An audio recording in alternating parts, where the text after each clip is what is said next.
مولانا طارق جمیل صاحب، مسلکی اختلاف اپنی جگہ پہ، سارا کچھ اپنی جگہ پہ، وہ مسلکی اختلاف ہمیں آپس میں بھی ہو سکتا ہے۔ ان کا بیٹا مارا گیا پچھلے دنوں،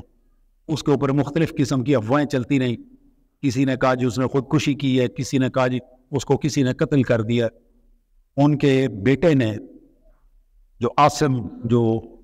قتل ہو گیا، مطلب مارا گیا، جس کو گولی لگی، اس کے بھائی نے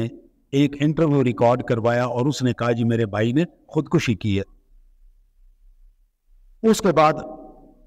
عاصم کے چچا مولانا طارق جمیل صاحب کے بھائی نے اپنا ریکارڈ کروایا کلپ، اور انہوں نے یہ بات کی کہ ہمارے بچے نے خودکشی نہیں کی، وہ پستول سے کھیل رہا تھا،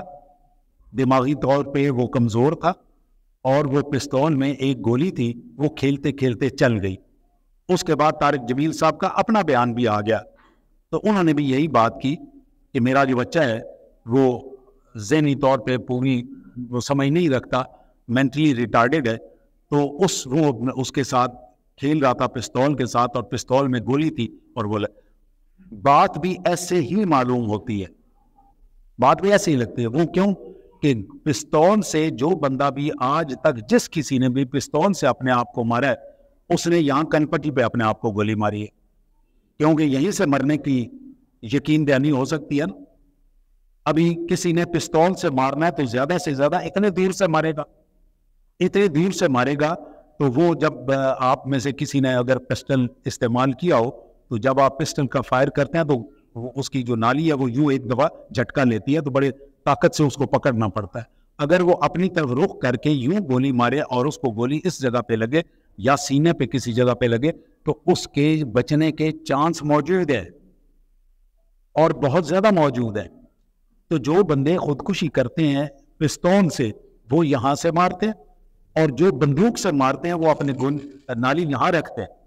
اور پھر وہ گولی تاکہ دماغ میں سے گولی پار ہو جائے، تو اس کو جو گولی لگی ہے وہ اس جگہ پہ لگی ہوئی ہے۔ اس سے اندازہ یہی ہوتا ہے۔ میں یہ سمجھتا ہوں کہ ہمارے جن لوگوں نے اس کے اوپر سیاست کا